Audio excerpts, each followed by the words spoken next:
Hi everyone, this is Nelson.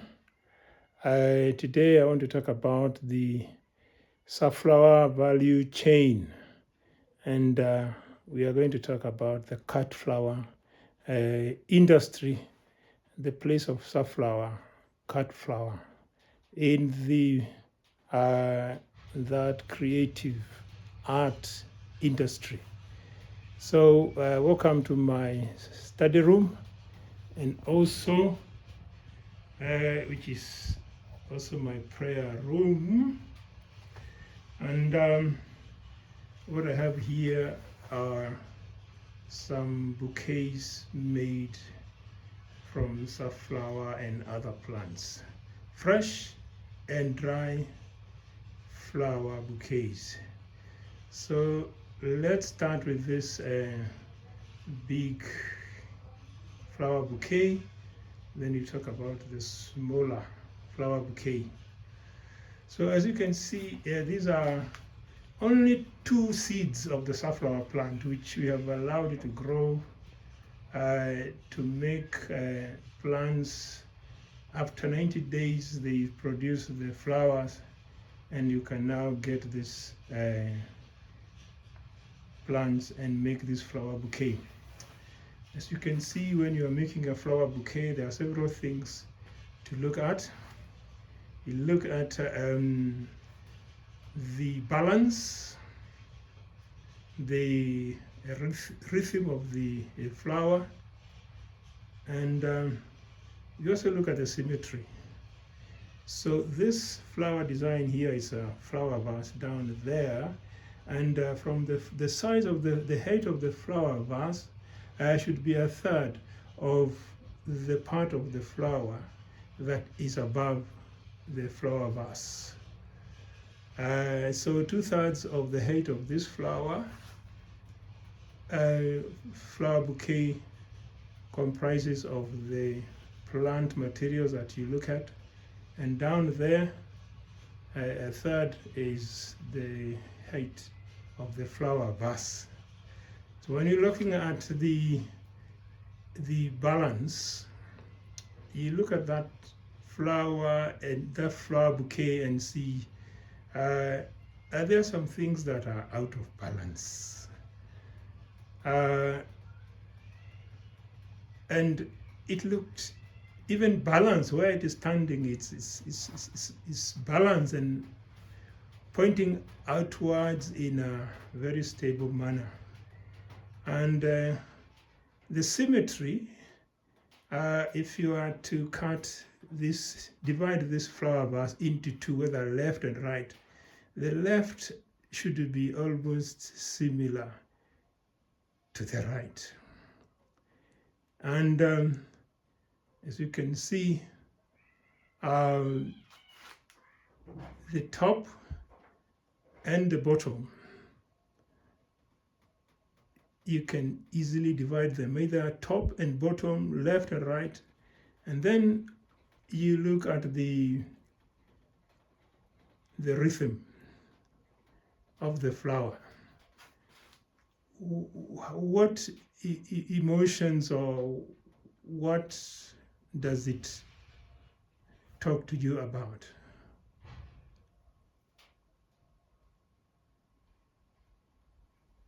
As you can see, this flower, the rhythm is like it's something facing upwards, pointing like it's pointing to heaven, to the stars.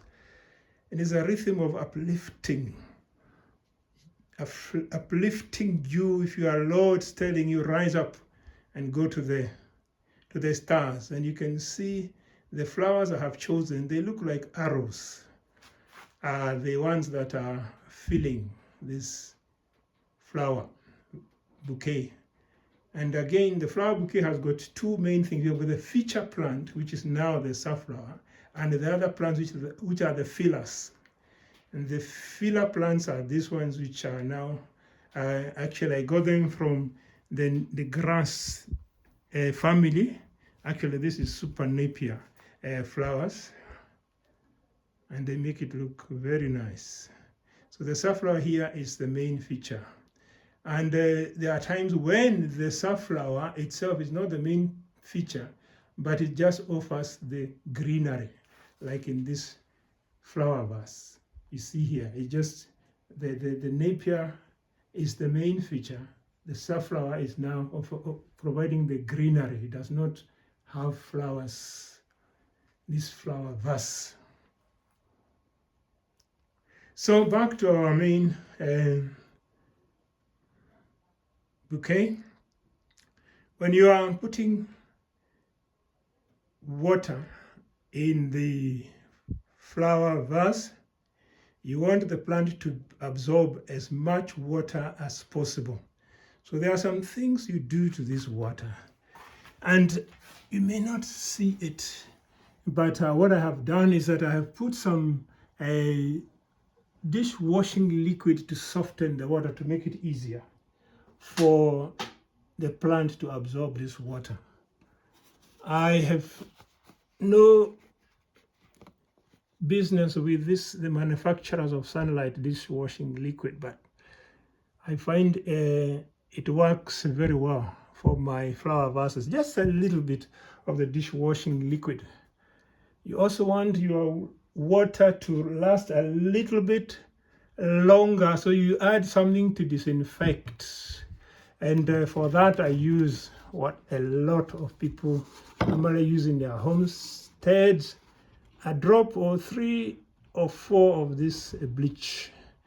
It disinfects the water, so the flower vase can last long. And then if you notice the water becoming cloudy down there, that tells you it's time to change the water. Usually about 2, 3 or 4 days you should change this water. One thing I want you to notice is that all the stems of these flowers, they are touching the bottom of this flower vase, so that when the water levels go very low, you don't have some missing out on the water because they are not touching the floor. So these are the tricks for safflower farming as a cut flower. This is a fresh bouquet. We have other dry painted bouquets like that one there. There is also another one here. This is dry painted. And if you look beyond there, you see another dry painted safflower. Nice green paint on the leaves, and the flowers are not painted. They're just red. So you can be creative and come up with your own cut flower and designs, bouquets of safflower, and get your niche market in safflower as a cut flower. These are just 2 seeds, plant material from just 2 seeds that is giving you these designs. If I was to sell these designs, I wouldn't sell anything less than 100 pula per bouquet. Can even go to 200 pula per bouquet, just 2 safflower seeds with these flowers from the super napier. You can select many other types of flowers to go with the safflower, like the onions have got very nice flowers that come out, the alliums.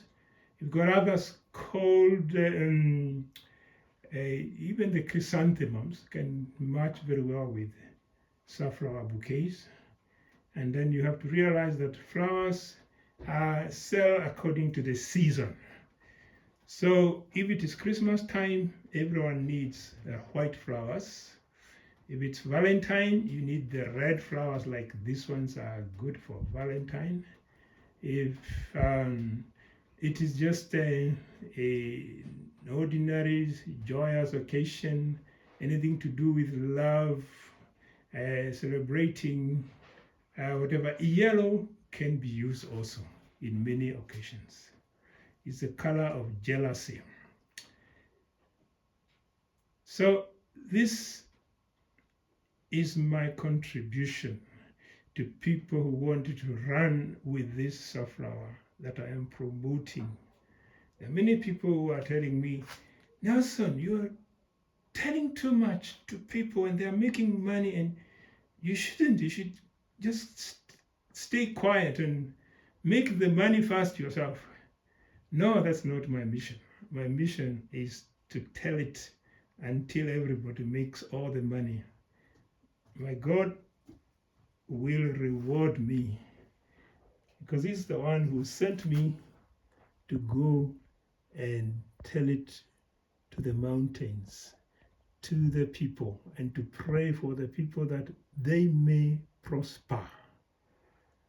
This is Nelson Kiama Mwaniki, reporting for Modern Occupational Health. As you can see, this banner was made for me when I clocked 60 years. That was 9 years ago. Made by my wife and my children.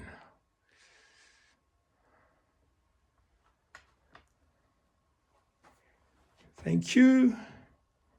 God bless you.